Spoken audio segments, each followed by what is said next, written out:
Of all the Disney movies out there, probably their oddest is the 2000 animated film simply titled Dinosaur. This film tells the tale of Aladar, an iguanodon whose egg ends up on an island full of lemurs, who raise him as one of their own. But after the island's destroyed by an asteroid, they're forced from their home and have to join a herd heading to the nesting ground, which managed to survive the asteroid blast. But it's a difficult journey, as the herd's leader, Kron, is a huge social Darwinist who believes only the strong should survive. And even worse, the herd is pursued by a pair of hungry Carnotauruses, making this a very difficult journey indeed. The reason I call this Disney's weirdest movie is because, well, put simply, this does not feel like a Disney film. For one, it's not a musical at all. There's basically no vocal tracks in the film, and it was only their third time making a movie that wasn't a musical, the first two being Black Cauldron and Rescuers Down Under. Secondly, the animation style. While Disney would later go on to do CGI works, this one seems to be aiming for realism, which is something that none of their later animated movies seem to be going for. And not to mention, it's not even full CGI, they just took live-action backgrounds and added animated dinosaurs to them. So, it's a weird blend that Disney hasn't attempted before or since. But this movie has long fascinated me because of these traits. It's just so unlike any other Disney movie. And the one thing that intrigues me the most is just how much it changed during production. It ended up being a completely different movie from what was conceived. And that's the story I'm telling today, the tale of Disney's Dinosaur. The idea for a Disney movie about dinosaurs started in the late 80s, and the original plot concerned a Styracosaurus named Woot, who was friends with a lemur named Suri, and had a deal with a T-Rex named Grozny. It was to be a much more serious film than a usual Disney fare, with it being planned that dinosaurs would not talk, and instead there would be narration like a nature documentary. And the film would have ended with Woot beating Grozny in a fight, but then the meteor came down and wiped the dinosaurs out, leaving only the lemurs to survive. Original plan for the movie was for it to be stop motion, with the lemurs being played by actual trained lemurs. But Disney did not have much faith in this project, and it was constantly being put on hold. With the biggest thing that the executives wanted was for the dinosaurs to talk, even though this is something the original director did not want to happen. Got so bad that the original directors ended up leaving the project. The film ended up getting shelved for a while once again after Jurassic Park came out. When that film came out with its fancy animatronics mixed with revolutionary CGI, Disney knew that stop motion would just feel lame by comparison. So the movie was put on hold until they felt comfortable in their ability to make CGI dinosaurs. It was picked up again in '94. This time they considered making it a fully CGI affair. This time the main character is turned into an iguanodon named Noah, who was friends with a lemur named Adam, and Noah had the ability to see the future, which led to him being seen as a prophet by some dinosaurs, but others treated him like a freak. While the whole plot is unknown, test animation implies that it was about Noah trying to find some sort of promised land, which seems to be this draft's equivalent to the nesting grounds. In this draft, Noah's grandparents were with him, though they would have died due to an attack by the main theropod, who was now changed into a Carnotaurus to make something more unique than a T-Rex, like every other dinosaur movie, which explains why the Carnotauruses in the movie are T-Rex sized. There is also to be a scene where the herd has to cross a river where many of them would have been picked off by crocodiles. I've also noticed watching test animations that it doesn't seem like the world was harmed by any sort of meteor, since all the deleted scenes from this draft show perfectly lush scenery with water and stuff, so my guess is that the asteroid was a later addition in order to raise some stakes with the journey. You know, make it harder, no water, desert, yeah, that's my theory.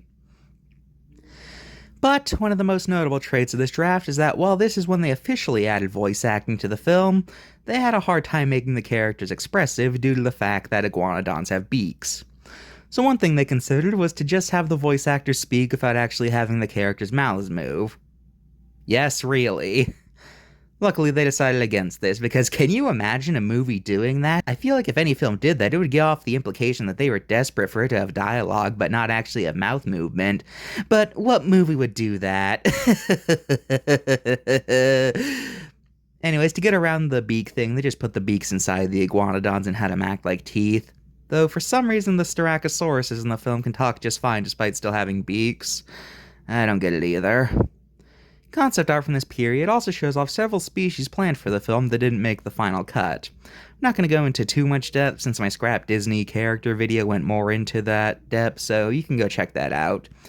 But there are some creatures here that I didn't mention last time, like they were going to have the Cretaceous Stegosaur Cratersaurus, Compsognathus.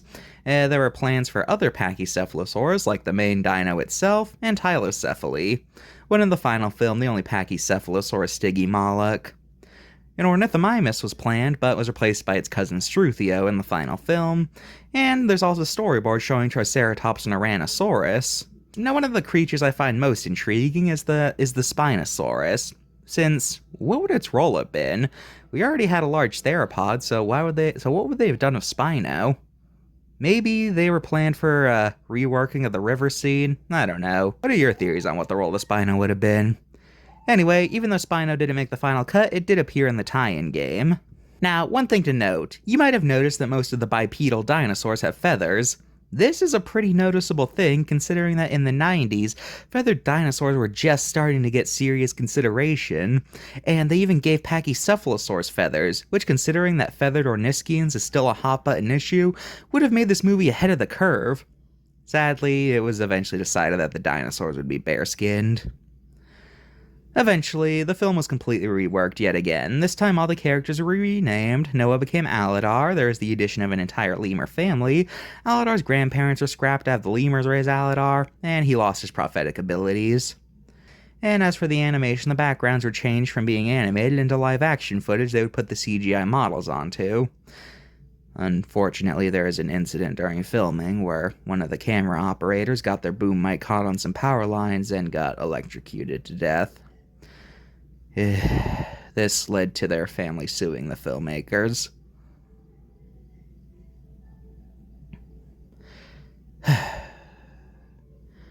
As for the changes made during this draft, there's not much, mostly scenes that were deleted that didn't really add anything to the plot, though there was going to be another elder dinosaur who was an old Parasaurolophus, and there's also a fully modeled Mosasaur who was going to be in the film who would have attacked the pterosaur on its way to the Lemur Island.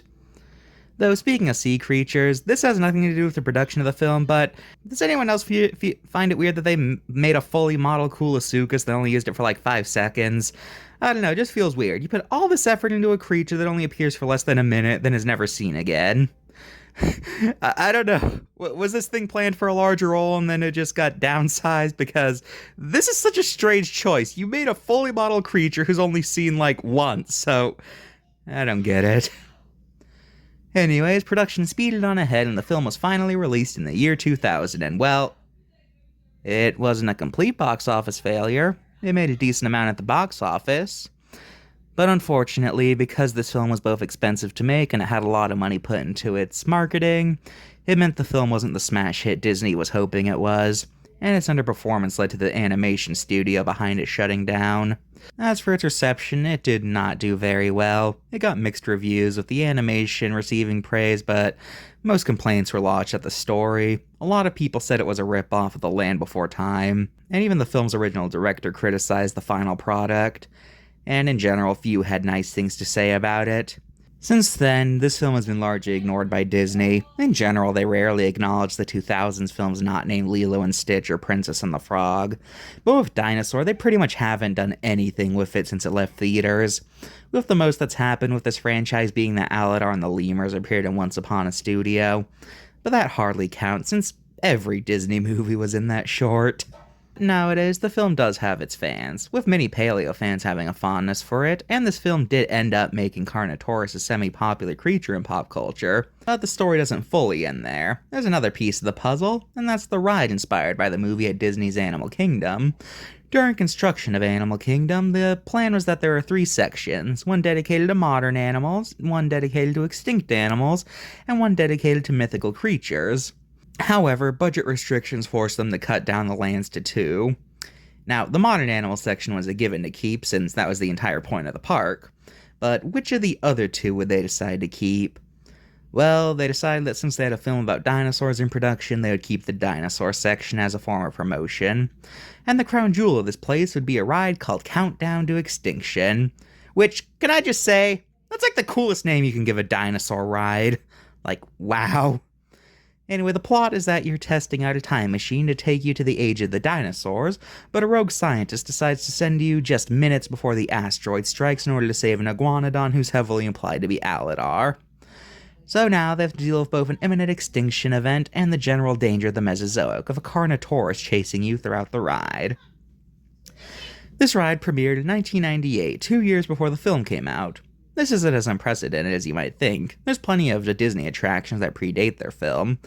It's Tough to Be a Bug is a show based on A Bug's Life, and that came out a few months before the film hit theaters. And the Toy Story ride Buzz Lightyear's Space Ranger spin features Zurg an entire year before he debuted in Toy Story 2. Actually, come to think of it, all three of these came out in 98, so I guess that was just the year of promoting future movies. Anyway, the year the movie came out, the ride was renamed to just Dinosaur, and the ride was softened up to be a bit less scary, and they replaced the Styracosaurus statue in front with one of Aladar. One early tie-in for the ride was that the former Animal Kingdom attraction, Discovery Riverboats, which was a ride that took you on a tour around Animal Kingdom, originally featured an animatronic of Aladar, but eventually this ride ended up shutting down. The dinosaur ride's still around today, but there's a rumor that it's going to be replaced with an Indiana Jones ride, but nothing's been officially confirmed yet. So that's the story of Dinosaur, the black sheep of the Disney animated canon. So what do you guys think of Dinosaur? Do you like it? Do you think one of these earlier drafts would have been better? I'm curious. Tell me your opinion in the comments. I'd love to hear it.